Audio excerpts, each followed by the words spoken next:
भाई को भाई से कैसा व्यवहार करना चाहिए, ये भगवान ने दिखाया। चित्रकूट में जब गुरुदेव के समझाने पर भरत नहीं माने और भरत ने कहा भैया मैं कुछ नहीं जानता, मैं बस इतना जानता हूं कि बचपन में भी जब खेल खेल में हम हार जाते थे और हारा हुआ खेल भी आप हमको जिता देते थे, हारे हो खेल जितावत मोही, मैं वही तुम्हारा छोटा सा नन्हा सा भरत हूँ। आज भरत बालकों सा रो रहा है और भगवान इतने निष्ठुर हो गए। अंत में भरत ने कहा यदि आप अयोध्या नहीं लौटेंगे तो मैं यहीं अनशन का व्रत करके अपने प्राण त्याग दूंगा। इस पर प्रभु श्री राम ने पहले तो उनको डांटा और फिर अंत में कहा भैया तुम तो जानते हो कि पिता ने अपने प्राण त्याग दिए, सत्य की रक्षा की, सत्य को नहीं त्यागा। मुझे सत्य बहुत प्यारा है, मैंने उस सत्य को धारण करने के लिए अयोध्या वासियों को त्याग दिया, लेकिन उस सत्य से भी अधिक तुम प्यारे हो, तुम जो कहोगे मैं वही करूंगा। सत्य संद रघुवर वचन सुनिभा सुखी समाज, सारा समाज सुखी हो गया कि प्रभु श्री राम ने कह दिया भरत तुम जो कहोगे मैं वो करूंगा। जिस सत्य के लिए पिता की मृत्यु की परवाह नहीं की, अनायास वो सत्य भाई भरत के विश्वास पर छोड़ दिया कि भरत तुम जो कहोगे मैं वो करने को तैयार हूं। पर भरत भी तो श्री राम के ही भाई थे। भरत ने भी विचार किया जो सेवक साहिवई सकोची, जो सेवक अपने स्वामी को संकोच में डाल दे वो सेवक ही कैसा है। तो भरत जी हाथ जोड़ करके कहने लगे प्रभु प्रसन्न मन सकुच तजे, जो जही आयुष देव। आप संकोच को त्यागो, जिसको जो आज्ञा दोगे वो वही करेगा।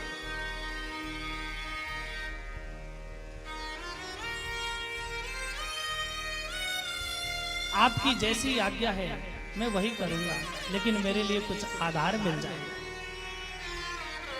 नारद जी ने जिस प्रकार अपना काम बनाने के लिए कहा था जही विधि नाथ होई हित मोरा, करो सुवेग दास मैं तोरा। जिस प्रकार मेरा हित हो वही करो, और यही बात श्री भरत जी ने कही, लेकिन दोनों में थोड़ा अंतर है।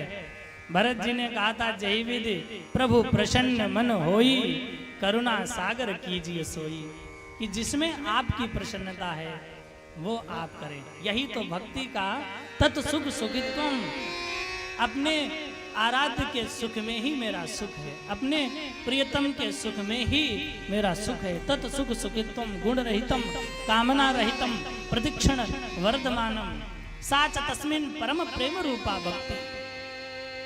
ये परम प्रेम रूपा भक्ति है। भैया राम कहते हैं कि भरत मैं तो तुम्हारे लिए अभी झूठ बोल सकता हूं, जैसे बचपन में झूठ बोलकर तुमको जिता देता था, आज भी झूठ बोल सकता हूं। वो झूठ बोलने का पाप तो सिर्फ मुझे लगेगा, लेकिन तुम मुझसे वो करने के लिए कह रहे हो जिससे पूज्य पिताजी का वचन झूठा हो जाएगा। इसलिए पितु आयस पालहि दो भाई, यही कर्तव्य है कि पिता की आज्ञा का पालन दोनों भाई करें।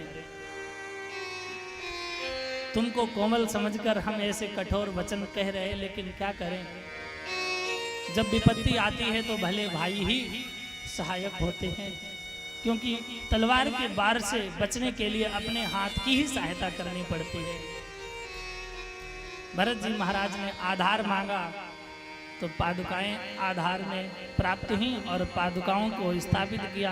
कहा एतद राज्य मम भ्राता दत्यम संन्यासम उत्तमम, ये राज्य मेरे भ्राता ने धरोहर के रूप में दिया है, मैं इसकी सेवा करूंगा, रक्षा करूंगा। और पंच पंच च वर्षाणी, पंच सप्त च वर्षाणी, सप्त सप्त च वर्षाणी दंडकारण्य माश्रिता, सप्त सप्त च वर्षाणी, सप्त सप्त माने 14 वर्ष जब पूर्ण होंगे, वापस जब आएंगे तो मैं उनके चरणों में ये सब अर्पण कर दूंगा। भगवान ने जब लंका पर विजय प्राप्त की, रावण को रणभूमि में सुला दिया।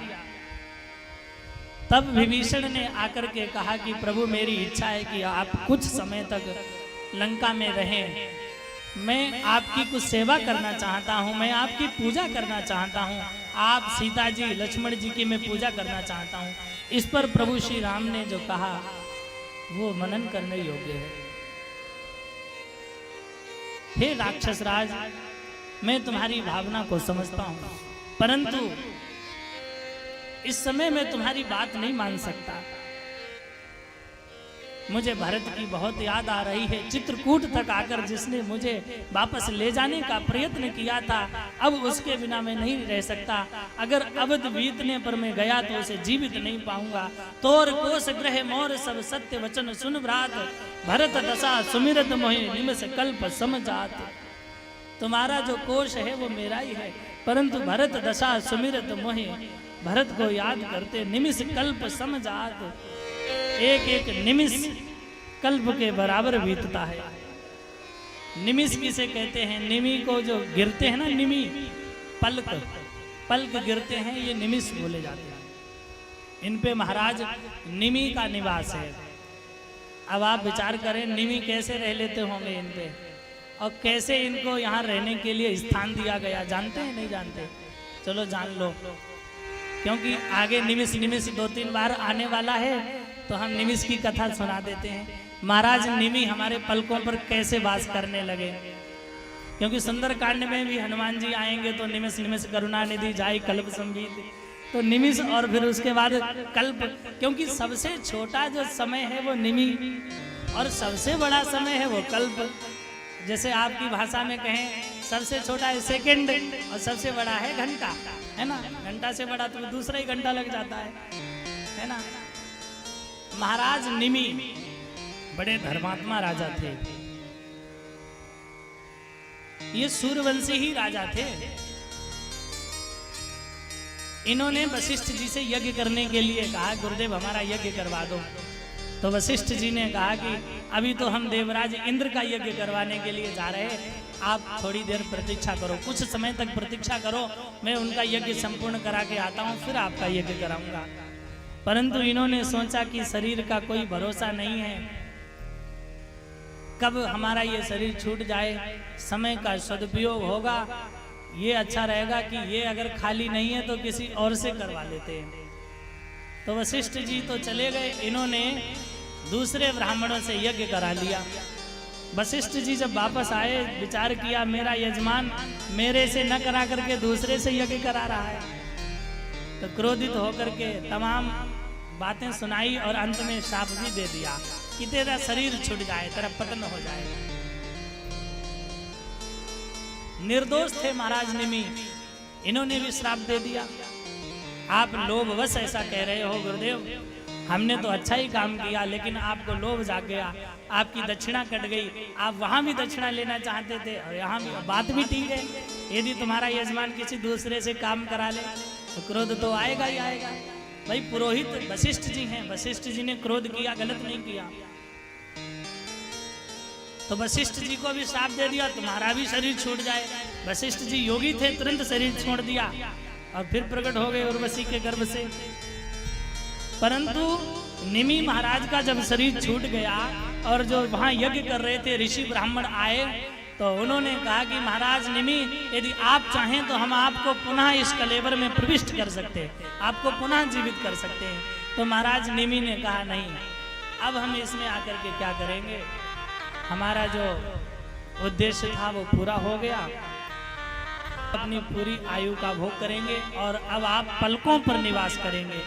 पलकों का जो गिरना है ये आपकी उपस्थिति की अनुभूति कराएगा, इसलिए बार बार पलकें गिरती हैं। इससे लगता है कि महाराज निमि अभी भी हमारे पलकों पर विराजमान है। जब अशोक वाटिका में सीता मैया ने प्रथम बार प्रभु श्री राम को देखा और राघव जी ने कि मनहु सकुच निमि तजे दिगंचल, मानो संकोच में पड़ गए महाराज निमि, क्योंकि हमारे ही बेटी है, हमारे कुल की, और राम जी हमारे दामाद होने वाले हैं, तो बेटी और दामाद के बीच में हमारा उपस्थित होना उचित नहीं है। इसलिए भय विलोचन चारु अचंचल, मनहु सकुच निमि तजे दिगंचल। मानो संकोच बस महाराज निमि स्थान त्याग कर पलायन कर गए। तो निमिष का तात्पर्य अब आप समझ गए होंगे। हमारे पलकों को महाराज निमि बार बार गिराते हैं, इन पे वो निवास करते हैं। बोलिए श्री राम भद्र की जय। देखो जयकारा जोर से लगाओ, इतने लोग बैठे हो, आवाज तो आए यहाँ तक। सियावर राम भद्र की। थक रहे हो? अगर थक रहे हो तो जल्दी कथा विराम कर देंगे। कितने बजे तक करनी है ये बता दो, हैं? तो ऐसी आदर्श भ्रातृ प्रेम की शिक्षा दी प्रभु श्री राम ने, और